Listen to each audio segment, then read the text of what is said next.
আসসালামু আলাইকুম রহমতুল্লাহ বরকাতু। মাত্র ঘরে এসে ঢুকলাম। আজকে আমরা গিয়েছিলাম জেএফকে এয়ারপোর্টে আমাদের সম্মানিত নায়েবে আমির ডাক্তার আব্দুল্লাহ মাহাত তাহের ভাইকে রিসিভ করার জন্য। তো সেখানে যাওয়ার পর আমরা আজকে দুপুর 12টার দিকে আমরা গিয়েছিলাম এখানে। তো যাওয়ার পরে আমরা এক সময় বেলা 3টার দিকে আমাদেরকে বলা হলো যে ওনারা ভিআইপি প্রটোকলে ওনারা চলে গেছেন। তো আমরা সবাই চলে আসছি।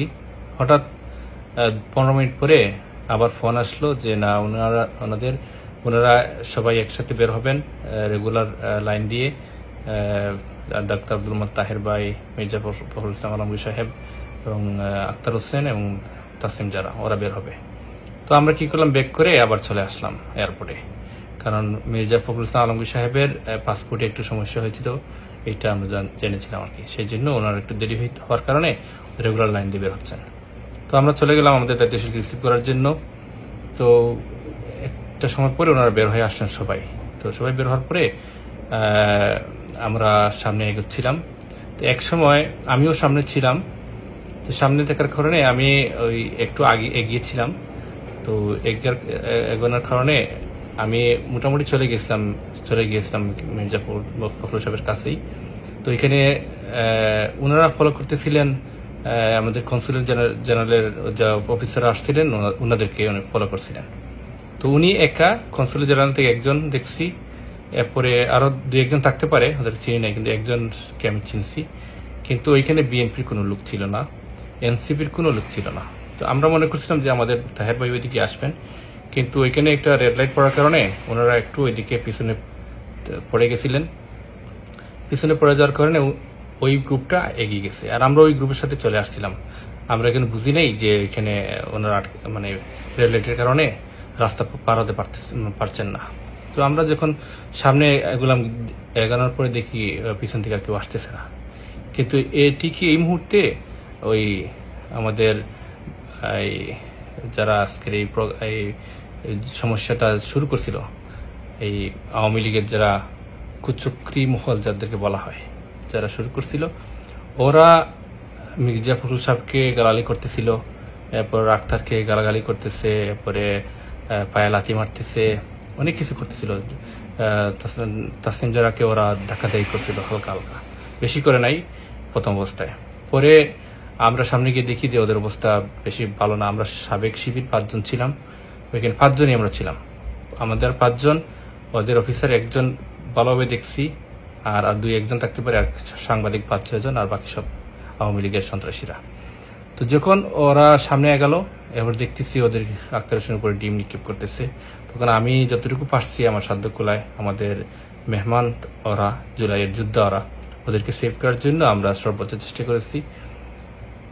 তো মোটামুটি অনেক সময় দেখা গেছে যে ওরা পিছন দিক থেকে লাথি মারছে আক্তার হোসেনের পায়ে, তো অনেকটা আমি সেভ করছি। এরপরে লাস্ট পর্যায়ে এক সময় দেখা যাচ্ছে যে আমি পড়ে যাচ্ছিলাম, ওইখানে একজন আওয়ামী লীগের সন্ত্রাসী খুব জোরে লাথিটা মারছিল, অনেক জোরে।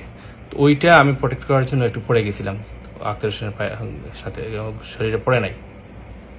তো শেষ পর্যন্ত আমি যতটুকু পারছি গাড়িতে তুলে লাগেজ টেগেজ তুলে দিয়ে বিদায় দিয়ে আসছি। তো বিদায় দেওয়ার আগ পর্যন্ত ওরা এই গাড়ির সামনে শুয়ে পড়ছিল, বিভিন্ন ঝামেলা করছিল। তো পুলিশ কাছে ছিল, কিছু করে নাই। তো এখানে আমাদের একটা কোয়েশ্চন ছিল যে বিএনপির একজন এত বড় দায়িত্বশীল পর্যায়ে নেতা আসছেন, কিন্তু একজন বিএনপির লোক ছিল না ওইখানে, এরপরে এনসিপির কোনো লোক ছিল না। আমরা এই 5 জনই ছিলাম। আমি, এরপরে আমাদের সাদাল ভার্সিটির এলাকার একটা ভার্সিটি এলাকার সাবেক সভাপতি মারুফ ভাই ছিল, আরো 3জন ভাই ছিলেন আমাদের। তো ওই ভাইগুলো আমরা ওনাদেরকে প্রোটেক্ট করে নিয়ে গেছি, মির্জা ফখরুল ইসলাম আলমগীর সহ সবাইকে প্রোটেক্ট। আমার মারুফ ভাই আর মির্জা সাহেবকে এগিয়ে নিয়ে গেছে, আর আমি এই আক্তার হোসেনকে আমি এগিয়ে নিয়ে দিয়ে আসছি। তো এইটা আসলে আমাদের জন্য অনেক দুর্ভাগ্যের বিষয়, কারণ এই এলাকায় যত লোক ছিল এয়ারপোর্টে সবাই কিন্তু ওটা উপলক্ষণ করতেছিল দাঁড়িয়ে দাঁড়িয়ে, আমাদের জন্য অনেক লজ্জার ছিল। তো এটা আসলে একটা ভিন দেশে গিয়ে এরকম আচরণ আসলে ঠিক হয় নাই। আর ওনারা যে নিরাপত্তাহীনভাবে বের হয়ে আসছেন, একজন অফিসারকে ফলো করতেছেন, কোনো সিকিউরিটি নাই, কিছু নাই।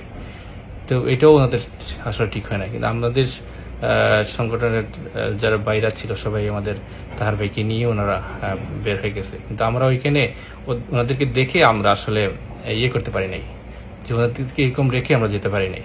আমরা তাহার ভাইয়ের সাথেই ছিলাম, কিন্তু ওদের এই অবস্থা দেখে আমি ছিলাম আক্তার সাহেবের সাথে, ওনারা ছিল মারুফ ভাই ছিল ইয়ের সাথে, মির্জা ফখরুল সাহেবের সাথে। তো আমরা যতটুকু পারছি আমাদের সাধ্য মতো আমরা হেল্প করছি। তো এর জন্য আমরা বলবো যে আসলে আমাদের এই বাংলাদেশপন্থী যারা আছে তাদের জন্য আমরা যতটুকু পারছি আমরা সম্মানের সহিত আমরা তুলে ধরার চেষ্টা করছি। যদি এখানে আমরাও না থাকতাম তাহলে পরিস্থিতিটা কি হইতো এটা আসলে আমরা হিসাব মেলাতে পারতাম না। তো আমরা বলবো যে সতর্ক থাকার জন্য, যেন কোনো একটা রাষ্ট্রীয় সফর হোক আর যেভাবে হোক, যেন সবাই যেন যে কোনো যে দলের আছে আমরা যেন সবাই সংঘবদ্ধভাবে তাদেরকে আমরা রিসিভ করি, এবং আমরা যে এই কুচক্রি মহল যারা আছে, যে দেশের মাটিতেও কুচক্রি কাজ করে আসছে, বিদেশে এসে করতেছে, তো তাদেরকে যেন আমরা প্রত্যাখ্যান করি, তাদেরকে আমরা ঘৃণা করি। এরকম আমরা তো কোনোদিন আওয়ামী লীগের লোক আসছিল এয়ারপোর্টে, আমরা কোনোদিন এরকম যাই নাই, এরকম ব্যবহার করি নাই। ওরা কেন করবে? ওদের এই সম্মান ইজ্জত নাই আসলে, সেই জন্য এরা করে। তো আমাদের এই ঘটনা থেকে অনেক শিক্ষা আছে, যার যেটা শিক্ষা নেওয়ার সেটা যেন ওনারা নিতে পারে। তাই আহ্বান জানাচ্ছি। আর সবাইকে মুবারকবাদ। অনেকে আমাকে মুবারকবাদ জানিয়েছেন আমি এখানে থাকার কারণে, অথবা একটু সবার উপকার হয়েছে। তো জাযাকাল্লাহু খাইরান সবাইকে। আসসালামু আলাইকুম।